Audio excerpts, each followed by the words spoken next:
কৃষ্ণ। শ্রীমদ্ ভগবদ গীতা ত্রয়োদশ অধ্যায় প্রকৃতি পুরুষ বিবেক যোগের 28 নম্বর শ্লোক। সমং সর্বেষু ভূতেষু তিষ্ঠন্তং পরমেশ্বরম বিনশ্যৎসু অবিনশ্যন্তং য পশ্যতি স পশ্যতি। অনুবাদ: যিনি সর্বভূতে সমানভাবে অবস্থিত বিনাশশীল দেহের মধ্যেও অবিনাশী পরমাত্মাকে দর্শন করেন, তিনিই যথার্থ দর্শন করেন।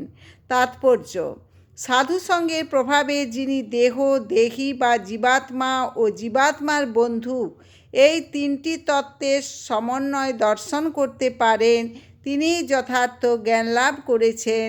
যে পারমার্থিক বিষয়ে প্রকৃত জ্ঞাতার সঙ্গ করে না, সে এই তিনটি জিনিস দেখতে পায় না। যারা তেমন সঙ্গ লাভ করে না, তারা অজ্ঞ হয়েই থাকে। তারা কেবল দেহটি দর্শন করে এবং দেহটির যখন বিনাশ হয়ে যায় তখন মনে করে যে সব কিছুই শেষ হয়ে গেল, কিন্তু প্রকৃতপক্ষে সেটি তা নয়। দেহের বিনাশ হলেও আত্মা ও পরমাত্মা উভয়ই বর্তমান থাকেন এবং তারা অনাদিকাল ধরে অসংখ্য স্থাবর ও জঙ্গম শরীরে ভ্রমণ করতে থাকেন।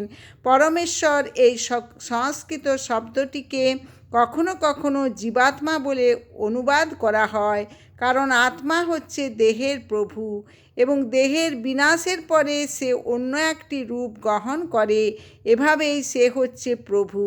কিন্তু পরমেশ্বর শব্দটিকে পরমাত্মা বলে অন্যেরা ব্যাখ্যা করে থাকেন।